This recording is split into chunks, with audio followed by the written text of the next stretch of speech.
안녕하세요. 네, 김일환 변호사입니다. 네, 오늘은 전세 사기에 대해서 살펴보고자 합니다.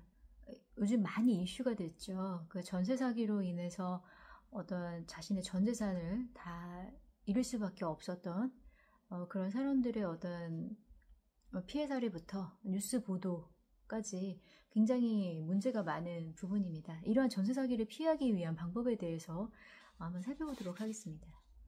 예, 전세 사기 자체는 사람을 사기죄의 한 유형이죠. 그러니까 타인을 기망해서 재물 또는 재산상의 이익을 취득하는 경우에 성립을 하는 거죠. 여기에 전세 사기에 이제 대입을 해본다고 하면 임차인 또는 전세권자한테 집주인이 기망을 해서 결국에는 그들로부터 이제 전세권에 해당한 전세 보증금이라든지 임대차 보증금을 이제 편취하는 행위를 의미를 합니다. 형법에서는 이 사기에 대해서는 징역 10년 이하의 징역과 2천만 원 이하의 벌금에 처벌을 하고 있고요. 그렇다면 한번 이제 전세 계약 내지는 임대차 계약을 체결하실 때 주의할 점 한번 살펴보도록 하겠습니다. 첫 번째입니다. 신축 빌라를 계약을 하실 때는 굉장히 주의하셔야 됩니다. 왜냐하면 신축 빌라는 그 시세 자체가 아직까지 형성되지 않았습니다. 지금 막 지은 집이라는 거죠. 그렇기 때문에 이게 악의적으로 집주인이 중개업자와 이제 공모를 하거나 내지는 이제 감정평가한 사람들과 이제 공모를 해서 시세 가액보다 훨씬 높게 이제 매물 감정을 하고 이런 사실을 모르는 전세권자들에게 거의 그 자신들이 언급했던 그 시세에 거의 준할 정도의 전세 계약을 체결하는 경우이죠. 이 경우에는 실제 집주인이 금전적인 어떠한 여유가 거의 없다고 보시면 됩니다.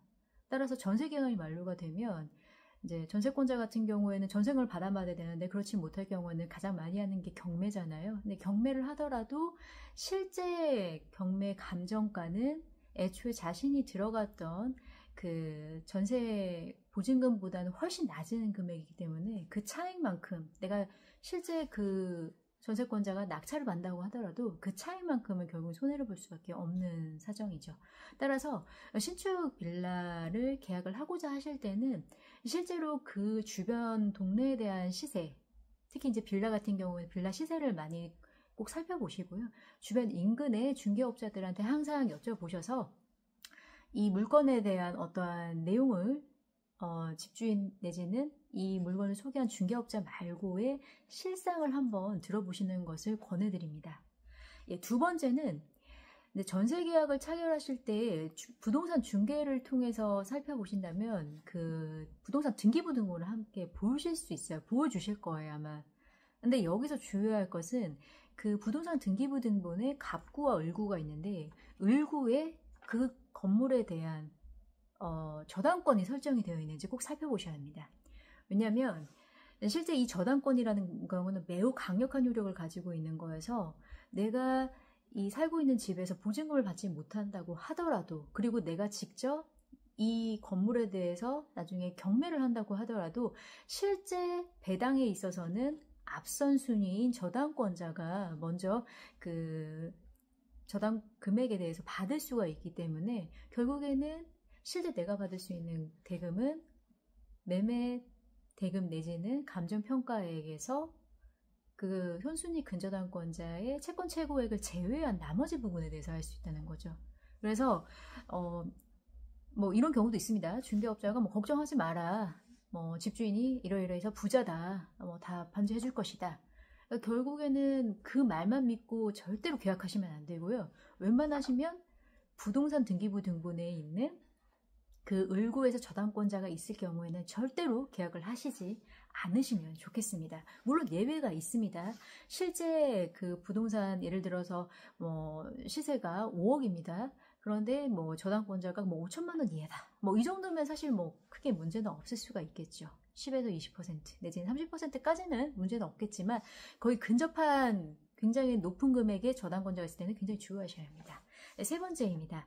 전세계약 이 경우는 전세계약을 전세금을 편취를 하는 행위죠. 이거는 이제 부동산 중개업자와 집주인이 짜고 하는 경우도 있을 수 있고 짜지 않고 그 중개업자가 실제로는 집주인한테는 임대차 계약을 체결했다라고 하고 자신은 이제 이 매물을 보러 온 사람한테는 전세 계약을 체결하는 경우죠.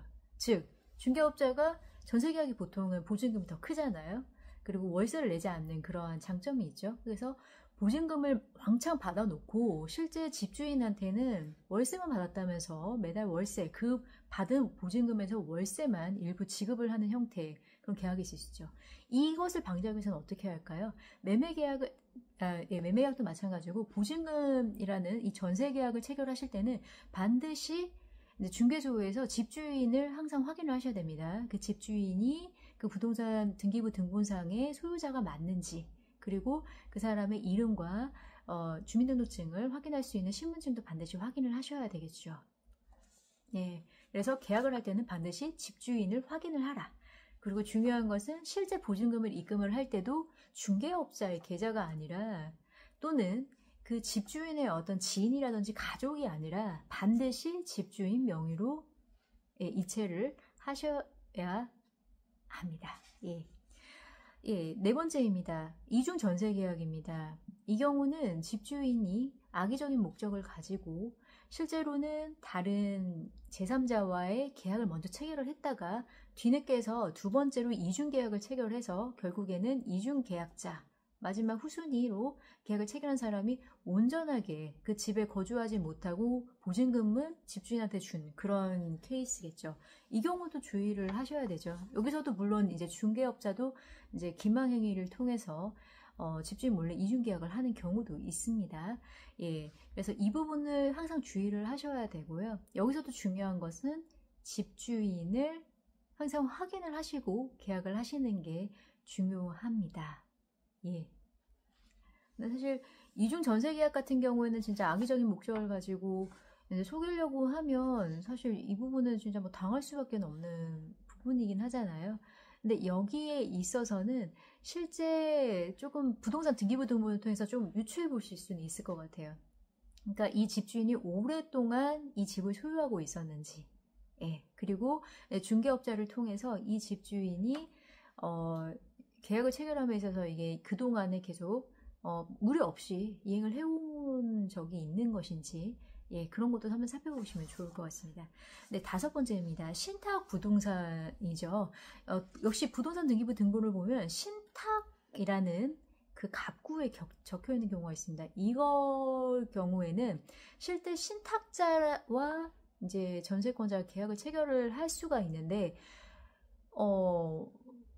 느닷없이 소송을 당합니다. 누구인지 물어봤더니 이 신탁 회사에서 이제 이 신탁자가 돈을 못 갚은 거예요. 왜냐면 신탁 회사하고 계약을 체결하는 이유가 이제 보통 이제 경매를 통해서 그 물건을 이제 취득을 한 소유권자가 이제 뭐 그 매물에 대한 대금을 다 지급을 하지 못할 경우에는 근저당권을 설정하기도 하지만 신탁 회사를 통해서 이제 신탁 계약에 따라서 이제 체결하기도 하죠. 근데 여기서 중요한 것은 근저당권과 다르게 신탁 계약을 통한 그 부동산 취득의 경우에는 실질적으로 이런 임대차 내지는 전세 계약에 대한 권리가 그 신탁 회사에게 있습니다. 따라서 이제 그 신탁을 맡긴 집주인이 어떤 대출에 대한 이자를 못 갚아요. 그러면 신탁회사는 바로 공매 처리를 할 수가 있어요. 그때 임차인이 이러죠. 난 집주인이 이 사람이라고 생각을 했는데 왜 신탁회사가 네가 왜 그러냐라고 하겠지만 우리 법에서는 사실 대외적으로의 권리는 그 신탁자가 아니라 신탁회사라고 판시하고 있습니다. 따라서 그 경우에는 이제 속절없이 이제 나가라면 나가야 되는 그런 상황인 거죠. 따라서 역시 부동산 등기부 등본을 살펴봄으로 인해서 그 신탁 부동산인 경우에는 굉장히 또 주의를 하셔야 됩니다. 이처럼 제가 한번 살펴봤는데요. 마찬가지로 이제 전세 사기에서 가장 중요한 것은 이제 그 부동산 등기부 등본을 꼭 반드시 확인을 해보셔야 된다는 거죠. 예, 그래서 많은 사례에서 저당권 이미 설정되어 있는 부동산을 이미 들어갔다가 나중에는 보증금을 반환받지 못해서 경매를 한다고 하더라도 실제 내가 보증금을 온전하게 받지 못하는 그런 사례도 있거든요.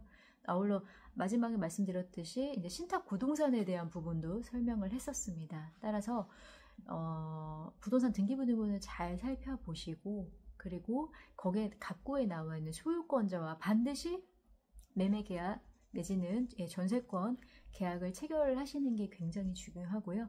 당사자 확인도 반드시 하셔야 됩니다. 아울러 신축 빌라라든지 그런 매물에 있어서는 주변 시세를 통해서 그 동향이라든지 그 가액을 한번 비교하고 검토해 보시는 것이 매우 중요합니다.